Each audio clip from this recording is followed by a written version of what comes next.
আসসালামু আলাইকুম। আজকে আমি মজার মজার ভর্তা তৈরি করব। যেহেতু কুরবানি চলে আসছে, এই ভিডিওটা কিছুদিন আগের, তাই আজকে আমি ভিডিওটা আপডেট দিব। আর যখন এই মাংস খেতে খেতে আর ভালো লাগবে না, তখন এই আমার ভিডিওটা দেখে এরকম মজার মজার করে ভর্তা তৈরি করে খাবেন তৃপ্তি করে, আর আমার জন্য দোয়া করবেন।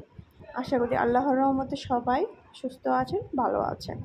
আমি আজকে চচ্চড়ি রান্না করব ডাল দিয়ে, আর ঢেঁড়স ভর্তা, ঢেঁড়স ভাজি, মিষ্টি কুমড়া ভর্তা, তারপর আলু ভর্তা, আর সাথে আছে বেগুন আর টমেটো একসাথে বেজে তারপর ভর্তা করব।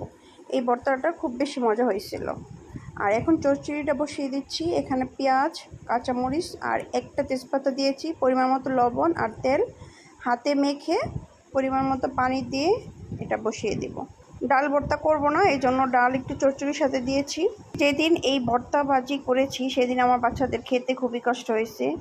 আমি যেদিন একটু সবজি রান্না করি ওই দিন ওরা ভাত খেতেই চায় না, ওই দিন ওদের ক্ষুদেই লাগে না। তো এটা কিছুদিন আগের ভিডিও, তখন আপডেট দিতাম।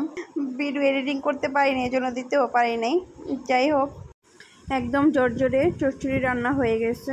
এখন আমি বাকি কাজ করে নেব। এখন মিষ্টি কুমড়া, হলুদ, মরিচ আর ধনিয়ার গুঁড়া দিয়ে ভেজে নিচ্ছি। ঢেঁড়স ভাজি হয়ে গেছে, আর এখানে ঢেঁড়স সিদ্ধ করে নিচ্ছি।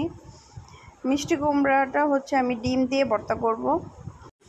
মিষ্টি কুমড়া ভর্তাটা অনেক বেশি মজা ছিল। আর এখন হচ্ছে বেগুন ভেজে নিচ্ছি।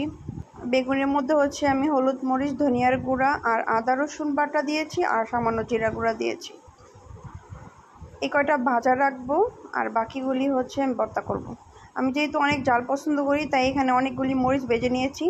এখন এই যে বাকি টমেটো আর বেগুনটা ভেজে নিব একসাথে। এগুলি দিয়ে হচ্ছে আমি একটা ভর্তা করব, আর এটার সাথে দিব কামরাঙ্গা মরিচ। খেতে অনেক বেশি মজা লাগবে। এখন সব কিছু ভাজাভাজি কমপ্লিট। আমি এখন হচ্ছে ভর্তা তৈরি করতে যাব। তো সব কিছু রেডি করে নিয়েছি, এখন হচ্ছে ভর্তা তৈরি করব। প্রথমে শুকনো মরিচ আর পেঁয়াজ লবণ দিয়ে ভালোভাবে কষিয়ে নিব।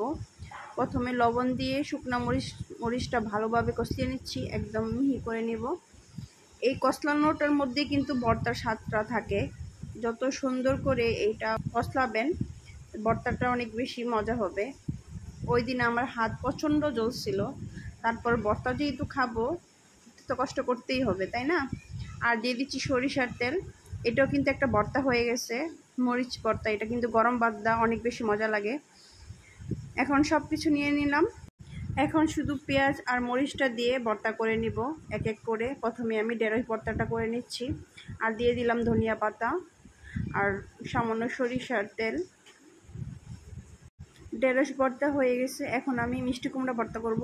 সাথে একটা ডিম দিয়ে দিচ্ছি, আর দিয়ে দিব পেঁয়াজ আর শুকনো মরিচ একসাথে, একটু সরিষার তেল, ধনিয়া পাতা।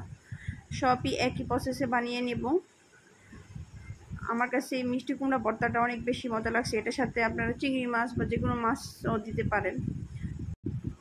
এখন আমি টমেটো আর বেগুন ভর্তাটা একসাথে করে নেব, তারপর হচ্ছে আলু ভর্তাটা করে নেব। এই সবগুলি ভর্তা অনেক বেশি মজা ছিল, আর আমি তৃপ্তি করে ভাত খেয়েছি। সাথে একটু কামরাঙ্গা মরিচ দিয়েছি, এটা দেওয়াতে আরও বেশি ভালো লাগছে ভর্তাটা। যাই হোক, সবাই ভালো থাকবেন, সুস্থ থাকবেন। আমার ভিডিও যে আপনাদের ভালো লাগে তা লাইক, কমেন্ট, শেয়ার করতে ভুলবেন না। আল্লাহ হাফেজ।